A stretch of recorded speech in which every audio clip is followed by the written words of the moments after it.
this brings to a whole another discussion, which I don't want to get too technical, but if you just want to think about this for a second, when you hear about the story of the narrative of why we eat matzah, right? Why do we eat matzah? So the story we were told, which is a true story, I'm not saying it's not a correct story. It's a true story. It's just not the full story. The story we were told is why we eat matzah, because when the Jewish people left Egypt, they were in a rush and the dough did not have time to rise.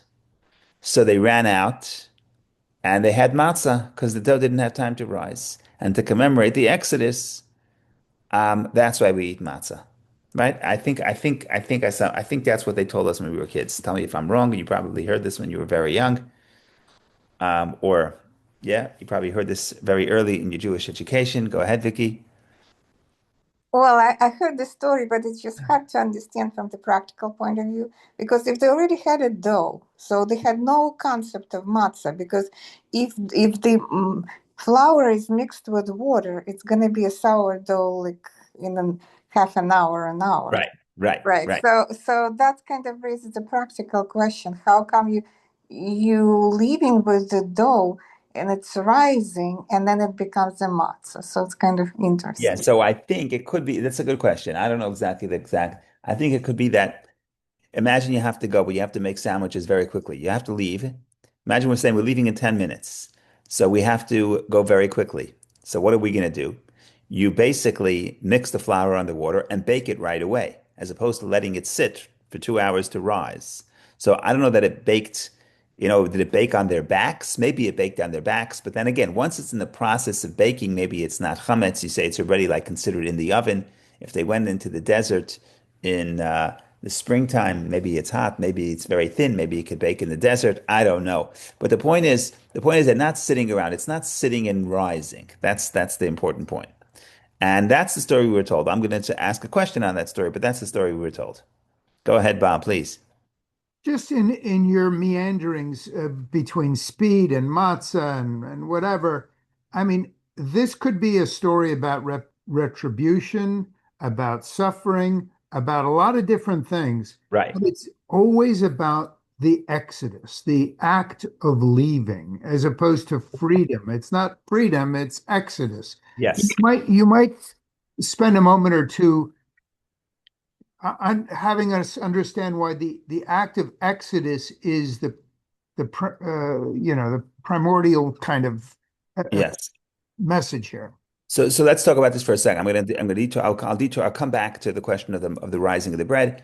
But what you get from this story, and Bob is right, 100% correct. When you read the story already from, in other words, Exodus chapter 12, the preparation, the Jewish people, they're very they're very busy and they're very active, right? The Torah says on the 10th day, and the first day of Nisan, you set up the calendar. On the 10th day of Nisan, you go and you find a lamb or a sheep and you tie it, or a goat or a sheep, and you tie it to your bed. And then you have to slaughter it. And then you have to roast it. And then you have to put the blood on the doorpost. And then you have to be ready to walk. That's really the verse I'm trying to get to in the future. In other words, later on today, hopefully we'll get there. That you have to eat it in a certain manner with your walking stick, with your walking shoes, with your belt, your walking belt. You have to be wearing that while you're eating. It's like mom tells the kids, take off your coat before you have dinner. No, here it's the opposite. You're dressed up and you have all the symbols of being active. You're ready to journey and eat it in haste. You're ready to go. So you get the story, you get this feeling that they're very busy. Now, in a way, it's really counterintuitive because the Jewish people, you could say they were very busy, but they did not bring on the Exodus. Who made the Exodus happen? It's not like their actions triggered the Exodus, right? The Exodus happened because at the strike of midnight, God interfered in nature, and you have the plague of the firstborn. And that's completely supernatural, and it's completely disconnected, seemingly, from what the Jewish people are doing. So it's like imagine we're saying, oh, we have to prepare for this big event, but you're not doing anything for the big event. So why are you so active? Why don't you just sit down, relax, and wait for the big event to happen? Right? That's what's really happening. At a big event, God's been talking about it since before he sent Moses. At the burning bush, God says, "Oh, at the end it's going to be the 10th plague." For the 10th plague is doing all the heavy lifting. So why are we so active? We're really just passive. We're really not doing anything to make this happen. It's happening by Hashem. It's happening by the miraculous. So why is the need for the people to be so active? And Bob is right that the way we commemorate it, we're very active. We're running, we're walking, we're hasting, but also the lead up. You read it, it's like people are very active. And this could be, I haven't seen anything written specifically about this, but this could be the idea that freedom requires action. I feel trapped. And I think that psychologists talk about this a little bit. I feel a little trapped, and I don't know exactly what plan to do. I don't know if I should go to this school or that school. I don't know if I should be a doctor or a lawyer. I don't know if I should invest here. So, in some sense, because I don't know what to do and I feel trapped and I feel stuck, so I do nothing. And really, doing nothing is the worst thing you can do.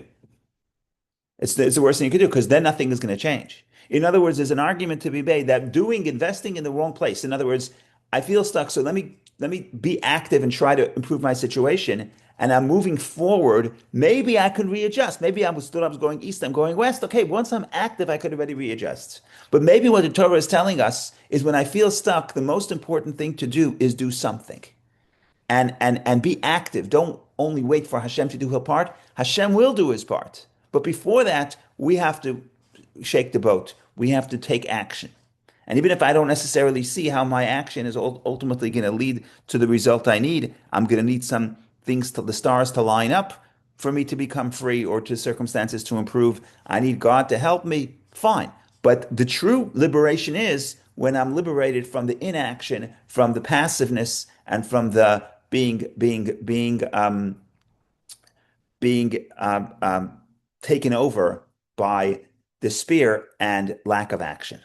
So that's something that comes to mind. And like I said, I haven't seen this written anywhere, but I think this rings true to me. That freedom is associated with movement. If I'm going to say I'm going to wait till things improve, nothing is going to improve. If you do something, you're doing the wrong thing. It doesn't matter, right? This is not ultimately, you're taking action, you're trying to improve, you're going out, you're trying to meet people. This may not be what's going to help you at the end, but just the energy of being active and starting to move and starting to make change around you will ripple, and ultimately you'll be led to the right path. That's what I would think. Go ahead, Karina, please.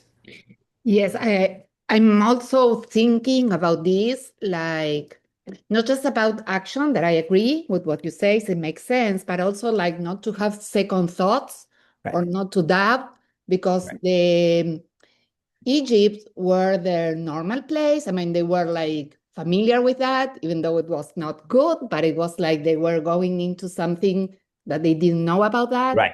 So Right. I also relate that to the Seven Ishma, like just do it, like don't Yeah. think, Yeah. and then you will understand. Yeah. So that's a very good point, and it relates to next week because according to next week we're going to read about Amalek, and according to the Hasidic literature and Kabbalah, Amalek is associated with doubt, and doubt presents itself as very sophisticated, right? Because you have to question, you have to analyze. Maybe I'm the right path, maybe I'm the wrong path. And the danger of doubt is doubt. At some point, you have to look back and evaluate, but you cannot evaluate at the beginning of the road, right? Let's say I sign up to school, and every day I evaluate whether or not I'm enjoying myself. I'm never going to achieve anything. So Amalek, we'll see next week, strikes the Jewish people at the beginning of the journey, as soon as they leave Egypt. And the point is that self-doubt is paralyzing, right? That's what keeps me trapped is self-doubt. I don't know, I have a problem. Will this solution work? Will that solution work? And I have self-doubt in this solution. And therefore, what do? I do nothing. So ultimately, self-doubt is what keeps me in Egypt. And Amalek is sort of pushing me back to Egypt. And the idea is once I make a commitment to a path, you have to go all in. And you have to say, I'm putting all self-doubt aside.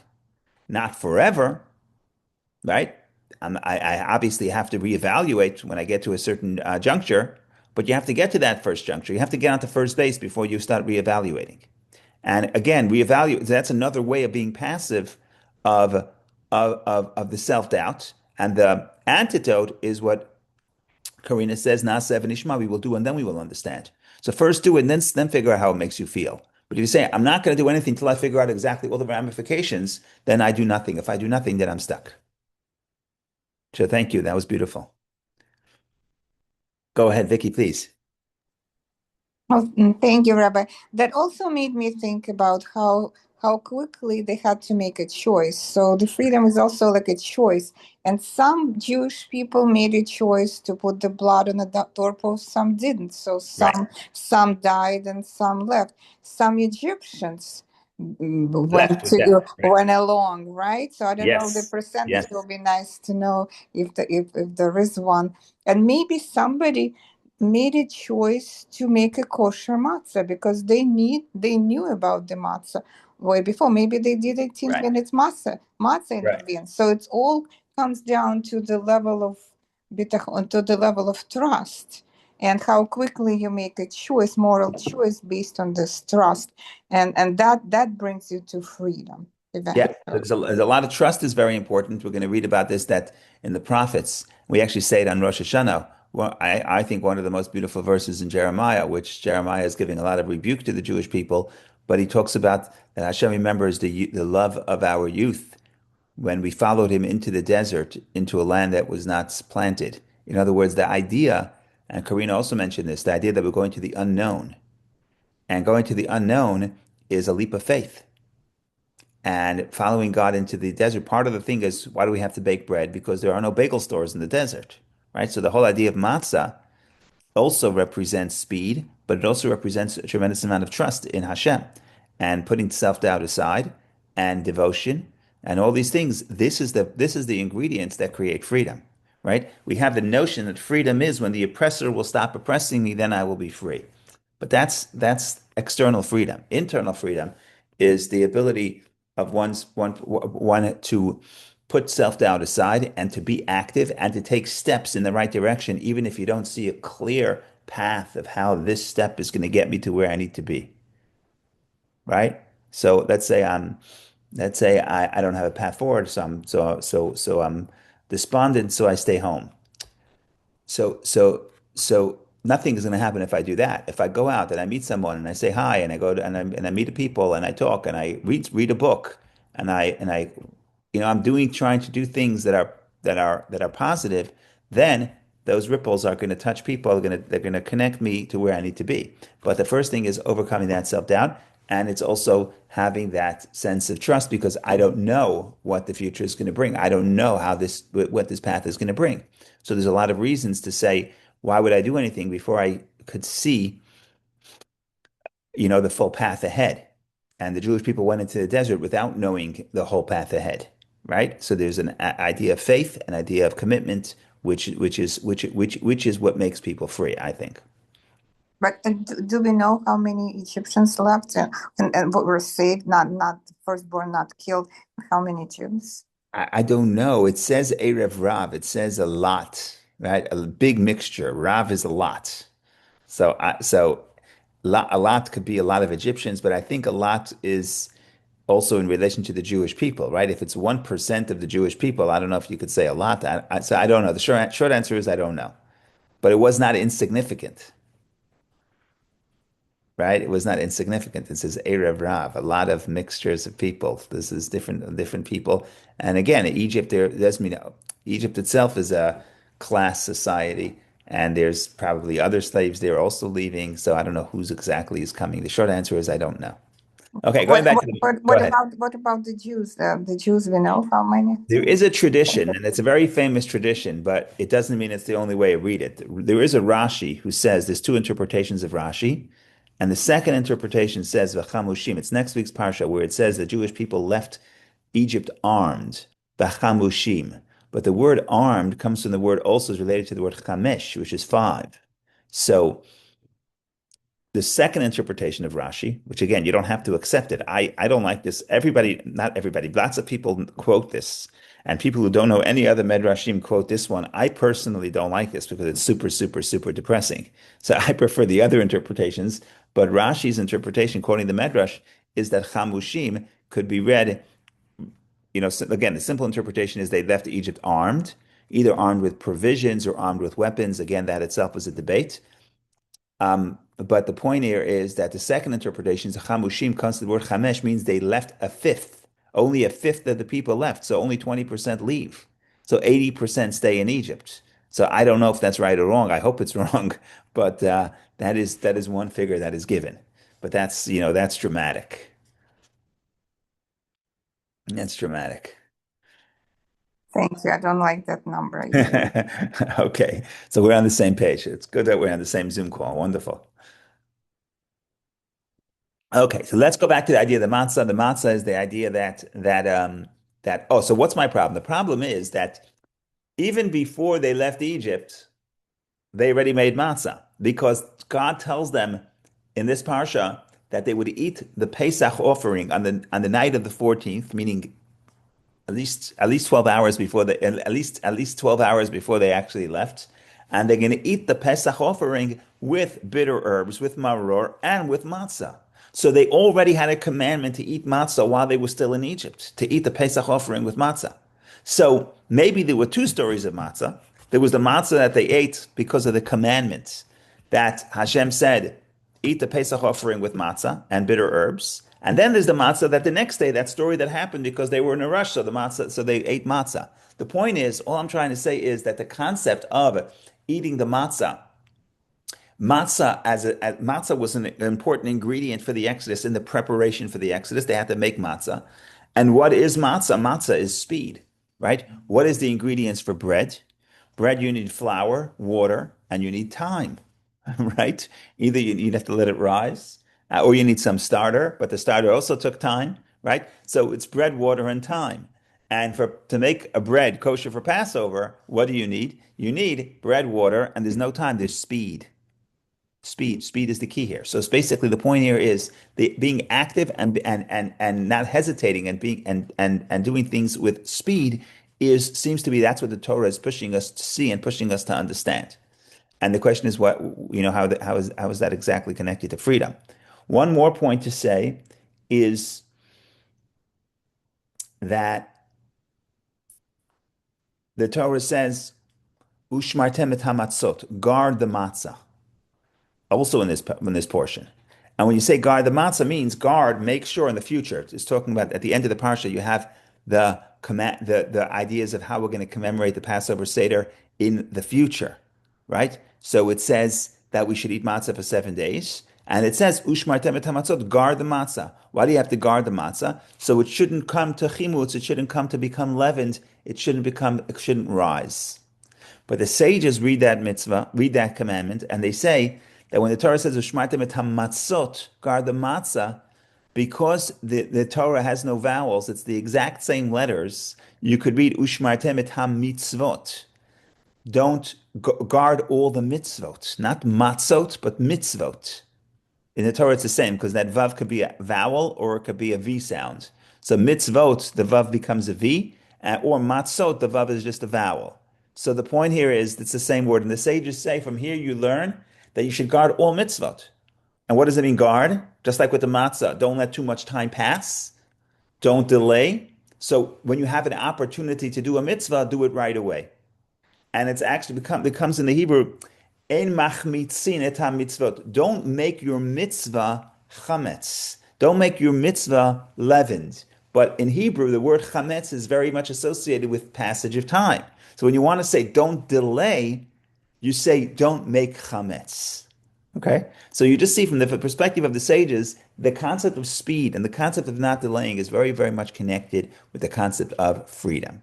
And just to tie that all in, so there's a few levels here. I'm going to say maybe three things. One I already touched upon. Let's say two more things, and we'll see where we go from there. So just to summarize this in the context of what we said before, the biggest problem of breaking out of inner slavery is delay. I know what I have to do.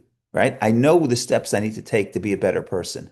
But I say, you know what? I'm going to start tomorrow. I'm going to start my diet tomorrow. I'm going to, sign up to the gym tomorrow. I'm going to spend more time with my kid tomorrow. Whatever. And most people know what they have to do. No, most people know most people know what actions they will take will improve their lives to be more in line with their values.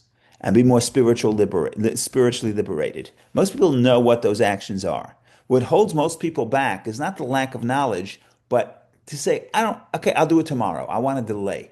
And delay equals missed opportunity, and delay means lingering in the inner slavery, in the inner bondage. And therefore, the first step to freedom is when you see an opportunity to do something positive, grab it right away. Don't delay the mitzvah, don't delay the matzah, because to be free is to pounce on the opportunity. You have an opportunity to make a connection, make that connection. Your child wants to talk to you right now. It's 10 o'clock at night. You're tired, they're tired. This is the opportunity. Don't assume things will come back tomorrow, right? So the point here is that an important component of freedom, and that's what we're talking about till now, is the haste, is the speed, in the sense of don't delay and be active and not delay. So that's sort of angle number one. Then we'll go to angle number two, and then we'll go to the third, which is what I want to talk about. So the second angle is something that I think is very beautiful. It comes from Ben Ish Chai, who was great prolific rabbi from Baghdad. And he says like this, I think he wrote like 100 books, which is incredible. He says like this, he says that we all know the concept, I didn't talk about it today, but we all talk about it every Passover, that the idea of matzah is the symbol of humility, right? Because chametz would rise, and chametz is an inflated ego, and matzah is the humility. And we also always talk about the idea that that's why matzah is the bread of freedom. Because in a way, what holds us back in most cases is the inflated ego. So in other words, why don't I try to do something new? Why don't I want to take a risk? Because I'm afraid of failure, afraid of rejection. These are the common fears that keep people back. I'm afraid to call the person, ask the person for investment or for help or whatever, because I'm afraid they're going to say no. Okay, what's going to happen if they say no? So if they say no, my ego will take a hit. And I'm trying to protect my ego. And that's what's holding me back in many cases. So the humility, which we think of humility as sort of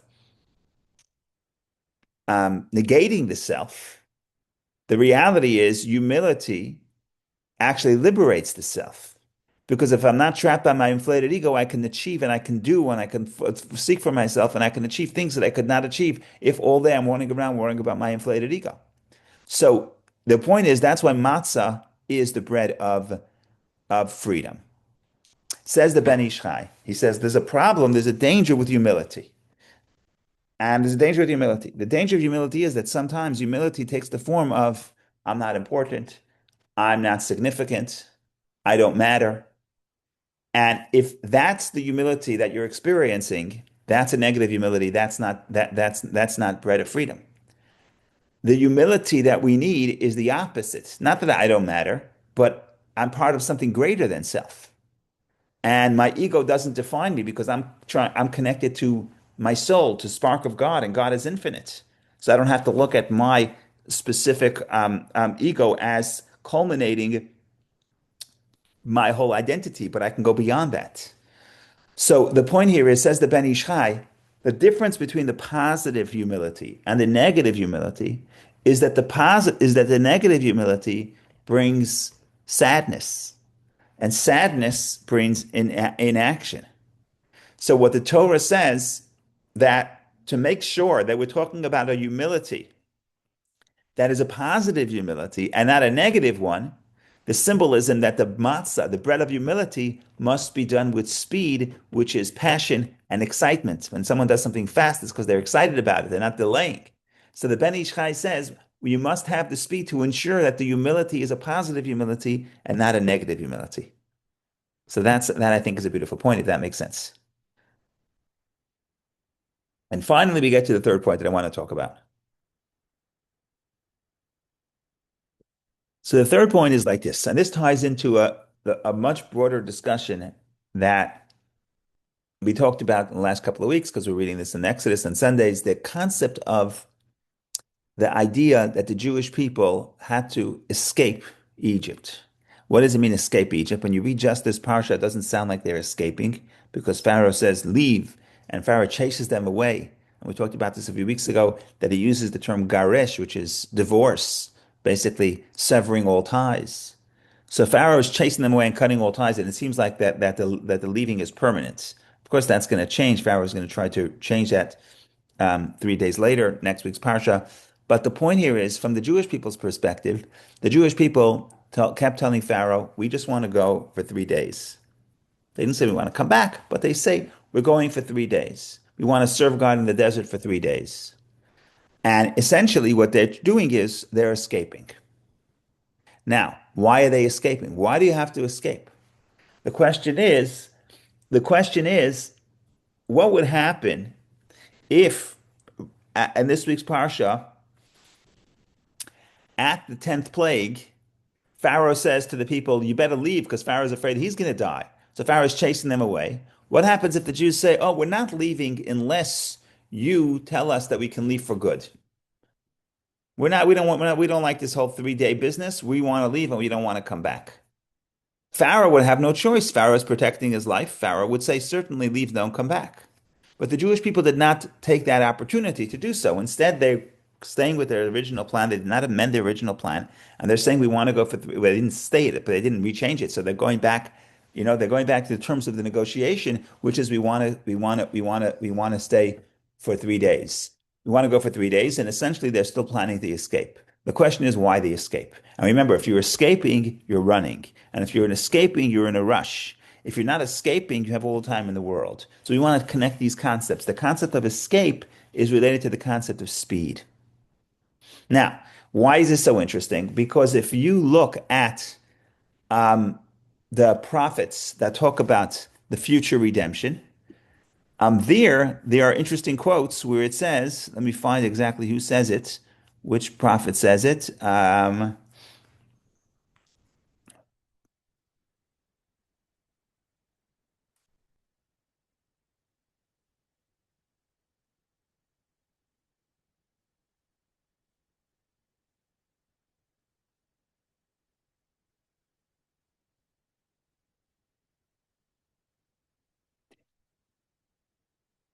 Isaiah 52 says, when Mashiach comes, he says, Isaiah 52 says, Lo b'chipazon tetzeu. You will not leave with haste.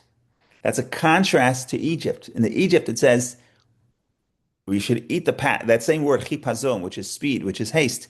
That same word that's used, how we should eat the Passover offering and describing how we're going to leave Egypt. When it comes to the Messianic era, Isaiah says the opposite. We're not going to go with speed.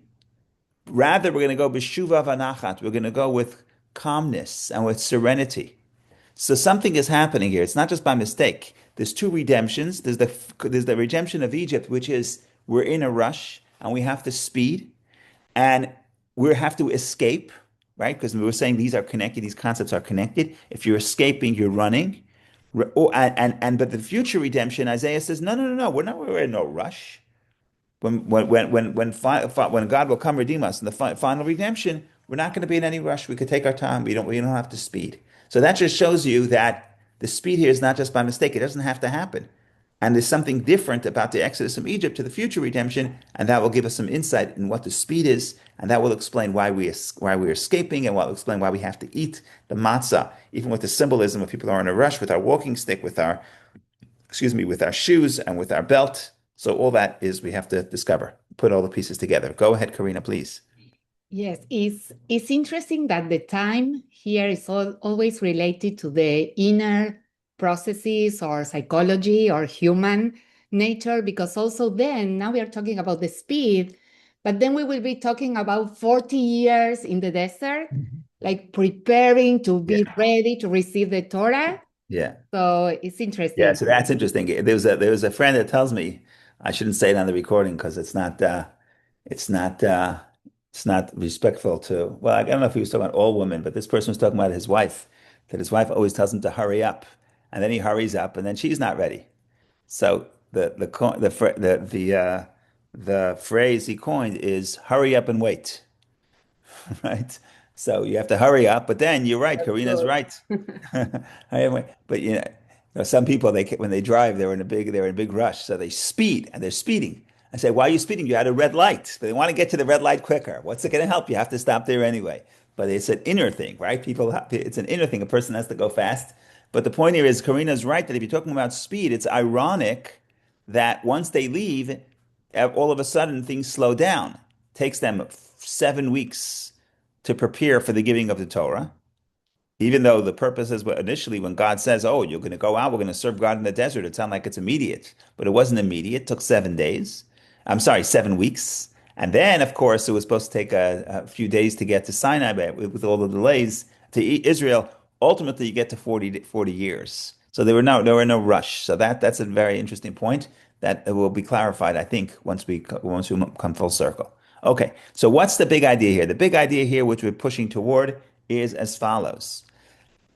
The reason why we have to escape, and again, escape equals speed, is because it's not because we're escaping the Pharaoh. That's not the problem. Pharaoh is not our problem. It's almost never the external oppressor is always the second biggest problem. The bigger problem is the internal. And the external is only a problem because it activates the internal. But that's another story. So the point here is when they're saying we're escaping, who are we escaping from? We're escaping from the self. In other words, when the moment of the Exodus is not the moment of serenity. It's not like I have no more inner challenge anymore, or no part of me wants to go back to Egypt. That's not the definition of freedom. Definition of freedom is, despite the fact that part of you wants to stay, you're willing to escape that part of you and run, right? Let's say a person is enslaved, that they have bad habits. So I say, what is freedom? Does freedom mean I get to the point where I don't have that instinct anymore, where I don't have that temptation anymore, where I don't have that desire anymore? If I think that that's what's freedom, I'm always going to be enslaved because I'm never going to get to that point where this thing is not a temptation. What is freedom? Freedom is escape. Not escape the temptation. Yes, I could escape the temptation. Escape the part of me that's pulling me to that temptation. Basically saying no, despite the fact that part of me is pulling, run with all your might to something else. And that is what the Exodus of Egypt is. And Karina is right. It's the beginning of the journey. It's not the end of the journey. And that's why we say when Mashiach comes, Isaiah says eventually we're not going to have to run out of the exile. I mean, we're going to go out of the exile, but we're not going to have to run. Why aren't we going to have to run? Because there will be inner transformation. And inner transformation means you don't have to run. There's no rush. But that's the end of the journey. That could be later. It takes weeks and weeks before we get some level of transformation at Sinai. And then because of the sins and the setbacks, we need internal transformation. That takes even longer, 40 years. Okay, fine. But that's not the point here is when you think about freedom, is freedom the beginning of the journey or the end of the journey? And we're saying what is freedom is not when I have no more internal negative desire. That's not freedom. That's ultimate redemption. That's going to be in the future era. To be free is to escape the self. In the language of the Kabbalah, it's kafia. It's subduing the negativity, not transforming it, because it takes time to transform the negativity. It takes years to say what used to be tempting to me is no longer tempting to me. I used to like Coca-Cola, now I like broccoli. That takes time. It takes time to develop, to change the old habits, to develop new habits, to develop new tastes, to things that are more elevated and more positive. But that takes time. But you're never going to get to that step if you don't take the opportunity. The doors of the prison, the doors of the Egypt open. You cannot walk. You have to escape. Why do you have to escape? Because you have to escape the self. You have to escape the negativity that's within the self. And that takes strength, and that takes strength, and that takes commitment. And that's the idea of the walking stick, and the feet, and the shoes, and the belt. Which these are symbols that it's a difficult journey, but difficult not because they're the difficult of the external path. Difficulty is I have to work hard for myself to be able to escape the self. And not be afraid to say, I want to do it, but I'm saying no because I'm running to something more positive, and not be afraid that part of me still connects to it, because that's the way the journey works. But if I wait for myself to say, I'm not going to stop the bad habit until I have no desire for that, if that's how long I wait, I will never be free. Go ahead, Karina, please. And it's interesting this part about the escape, by doing an action. Yeah. And I'm thinking about, for example, I think I read an article or an interview with the Rebbe that he was talking or giving advice about when people are depressed or feeling depressed. And he said, like, they have to go and do something, like go Right. do and help somebody Yeah. or do something. But it's like about action because, and also I think about those activities now are called like escaping activities, like reading a book Yeah. or watching a movie or go for a walk, because it's about, as you said, like escaping from ourselves is going to be much easier to do that by Right. doing something, not thinking about that.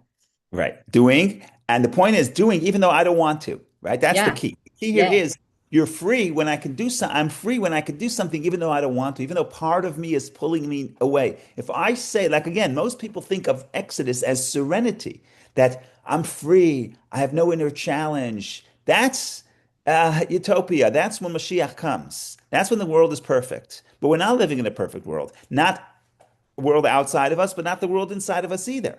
The question of whether I'm free or not is not whether I have serenity. The question is whether I'm willing to escape the negative side of self and give expression to the positive side of self. But I have to escape the negative. I have to say, I'm doing this even though right now I don't want to. I'll be honest, before you go on to do exercise, I never want to do it. After, I'm always happy. But before, I never ever want to do it. I always have to push myself, right? So that's escaping the self. And people, people say, I want comfort, I want serenity. That will keep you enslaved. Go ahead, Bob, please. Just to mention, the speed of action comes up in other places in the Torah as well. Abraham got up early to Yeah. take Isaac to the Akedah. Bilam got up early to get his donkey saddled and doing stuff. So tempo of activity seems to come up over and over again in the five books, and I just wanted to bring that up. Yeah, I think that the whole idea of the beginning of the journey is lech lecha, like pick up and go, right? I would think if I want to speak to Abraham, God should communicate to Abraham. The first revelation should be, a Torah class, some philosophy, maybe the Ten Commandments, some big ideas. Let's share ideas. But that's not how God comes to Abraham. God comes to Abraham and says, go, move, right? Movement is the beginning of the journey. And you're right, with Abraham especially, he wakes up early. And to me, waking up early is, you know why he had to wake up early and rush? Because if he waited too long, he wouldn't do it, right? With Bilam, it's different. There's different types. Some people are enthusiastic; they're running because they're enthusiastic about the negative. But to me, Abraham, that whole idea of running, of going early and being, in other words, sometimes the alacrity is really a cover. It's necessary. The speed is necessary because of the reluctance, because part of you is saying, I don't want to do it, or you're afraid that part of you is not going to want to do it, right? So I think that the beginning of the journey is there's always action, there's always movement, and there's always speed, because otherwise the Talmud says, Kol hatchalot kashot. The beginning is always hard. Once you're in motion, once you're going on a journey, it's easier. But the biggest obstacle is to start. From 0 to 1 is harder than from 1 to 20, right? The biggest obstacle is to start. And the beginning would require that push. And that push, you need speed. You need speed to preserve so that energy is not dissipated over time, right? You have to condense it. You have to condense the energy in a small. You have to condense the energy, and the way you do that is right. If I say I'm so inspired, I'll do it next week. By the time next week comes, already the energy is dissipated. If I say I'm so excited, so I'm going to do something in the next 2 minutes, then that energy is much more condensed. So I think that your observation is spot on, especially for a Jew, especially for the story of the Jewish people. And going back to Karina's point, Naseh v'nishma, the foundation is the action. And study could take time. Study could take a lifetime. Study is infinite. You could study forever, right? But action is specific, and hopefully it's immediate, right? It doesn't say that God told Abraham Lech Lecha, and he said, okay, next week, and he said in 2 years I have some time in my calendar to travel. It's not what he says, especially now with the Akedah. Vayashkem Avraham Baboker, the first thing, he woke up in the morning and he does it. So hopefully action is also immediate, right? Um, So is the speed of leaving Egypt the same as Abraham's speed of it, going to the Akedah? Maybe there was a reluctance or an I ambivalence? think so. I think there's certainly a reluctance. It's not an easy thing to start a new journey, especially to the unknown. And I think that maybe there's a different, maybe you can talk about the differences. I'm sure there are differences between the two. And Abraham is a unique person, and he's totally in love with God. So I think you could point to many differences, but if you want to point to similarities, I would say that there's reluctance. And the reluctance is because part of them wanted to stay. The negativity wants to stay. And afraid of the unknown, of crossing a Correct, river, correct, whatever. correct. And the other thing is, to your point that you made earlier, here's the 180-degree difference.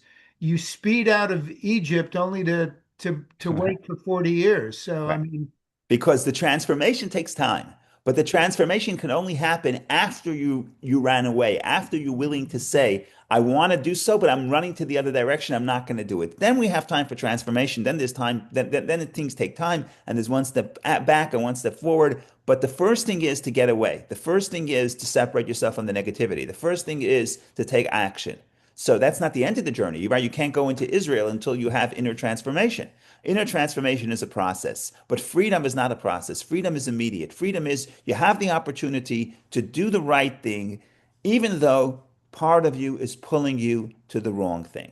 Even though part of you is pulling you to what's immediate gratification, freedom is you have the opportunity to take a move in the right direction. And like Vicky says, many people many times don't take that opportunity. And freedom is eat your matzah, put on your belt, put on your walking stick, put on your shoes, even though you have nowhere to go, but show and symbolize that you're ready to move. And if you're ready to move, the door is going to open and then you can make your move.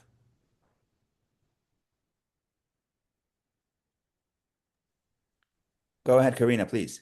Um, I was thinking about what you said regarding the escaping that they say to Pharaoh that they were going to leave only for 3 days or something Right. like that. Yeah. Is that, I mean, it's an, how do we know that that was like an excuse really to escape and not something that they really thought, like, well, we'll go and we'll see.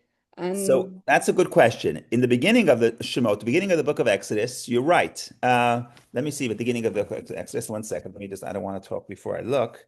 Um, burning bush.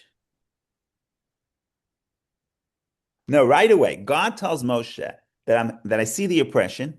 I'm taking the Jewish people out of Egypt, and I'm going to bring them to the land of their ancestors. I'm going to bring them to the land of of Canaan, the land of their ancestors. So to Moshe and to the Jewish people, it's clear that we knew that this is a journey to Sinai and then to Israel. Right away, okay. God told them. And then he said, "Oh, go to Pharaoh. And to Pharaoh, you say we're going for 3 days."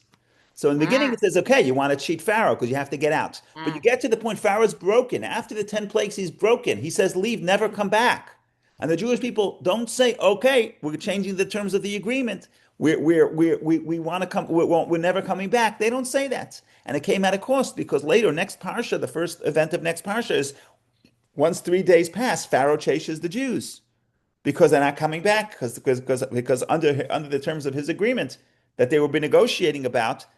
I mean, they were okay. negotiating the last second. At the 10th plague, there was no negotiation. But all this time, for months and months and months, we've been talking about 3 days. 3 days passed. Where are you? So he has to chase them. So that's another story. The fact that the Jewish people have to escape is different. There's all kinds of Yeah, different ways of thinking about it. But in the context of speed and the context of freedom as in escape, freedom is not, this is the big mistake. Freedom is not when I'm freed from internal attention. Freedom is not when I have serenity. Like Isaiah says, "B'shuva v'nachati v'Hashem," you're going to be saved in Shuva is calm, and Nachat is peace and serenity. That's not what redemption looks like in the real world. That's what redemption looks like in the future, when we're going to be totally redeemed, no negativity in the world, no negativity within ourselves. Then we could take our time. There's no rush. But usually there's a rush. And what's the rush? We have to move. We have to escape. Who are we running away from? Not Pharaoh. That too, but that's not the real thing. The real thing is we have to escape from ourselves because part of us is pulling us back. So the idea that when we tell Pharaoh we're coming for 3 days and we're escaping, what we're really doing is telling the inner Pharaoh we're escaping. And the right. inner Pharaoh, you can't say, "Oh, I'm no longer tempted." You have to Okay. say, "I'm tempted. the teacher that I knew, very special man, very smart man, very special man. But at those, he used to be a big smoker, and when he was a smoker, because they weren't as aware of the harms in those days in the 60s and 70s, and then he stopped smoking. So he said like this, how did he stop smoking? He tells me he doesn't never told himself I'm stopping to smoke, because then he would never do it. What he said is, this cigarette I'm not going to smoke. Yeah. Right? That's Yeah. all. It's just one. It's just one. I'm running. In other words, you can't wait. If you're waiting for complete transformation, Yes. you're never going to do it. You say, I really You want know to do why? it. Yeah, go ahead. I was telling you that because I always remember when we decided to move here from Argentina. Yeah. So I never said like I'm moving like Right. forever. Like Because then you I would never always said move. like exactly. So we said like, well, we are doing an experience maybe for 2 years, like something like Right. That's very interesting. Right. So yeah, if you're going to say, wait till I have no more doubts, and I'm sure this is what I want to do, and I want to cut ties with the past, exactly. there's not going to be anything happening. Right. Amazing. Go ahead, Vicky, please. Thank you, Rabbi. Just wanted to clarify one point. You mentioned that people you tend to run from negativity, and during Egyptian slavery, they certainly knew that there is something negative they're running from. Although, if they were not commanded, they didn't run faster, right? So you still need that initial push, even if you understand that it's negativity, but Yeah, sometimes I think you're right. I think you're right. And I think we talked different to about do. this. I think you're right. I think we talked about this, that the first trigger for the Exodus is when they realize that they're crying, when they cried to God, when they realize that there's a problem, right? Because till then, there's no movement. And all of a sudden, in Exodus chapter 2, it says the Pharaoh died, the Jewish people mourn and they cry to God. And then God hears, and then Moshe sent to the burning bush. So you're right that if you don't even realize that there's a problem, you're not even going to run away. There's no discussion. Right? So it all starts with the recognition that there's a problem. Part of me recognizes that there's a problem here, but that's only part of me. That's the inner debate between the godly soul, the animal soul. But you're right. Without the awareness that there's that there's a problem, then there's nothing happening. The first step would be, That's yeah, probably why some people hesitated, because they weren't aware. yeah. I'm not mentioning the numbers, the depressing, but You're but saying sometimes people don't even aware, forget about they don't want to leave. They don't even aware that there's a problem with their current state. Everything is fine. We're slaves in Egypt, but if that's what you were born into, that's the norm. And there's nothing wrong with that. You have to have a certain awareness to know that this is a problem.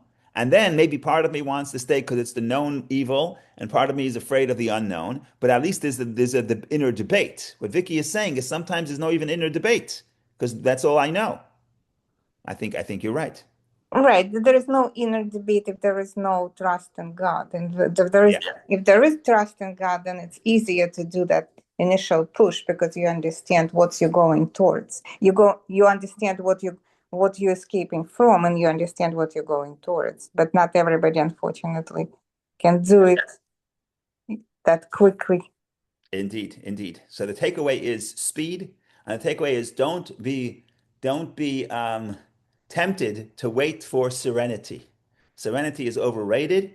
Opportunity and freedom always come with this taking the right step right now. Even if I'm not sure I want to do it, even if it's not so comfortable, but that's what freedom looks like. Serenity is going to happen in the Messianic era. May it be speedily in our days. But the more we don't wait for it, the more we take action, the quicker it will come. So Shabbat Shalom, But and Shabbat thank you. Shalom, Rabbi. Thank you. Shabbat Shalom. Thank you. Be well. Shabbat Take care. shalom. Shabbat Shalom, Karina. Thank you. Thank you, Vicky.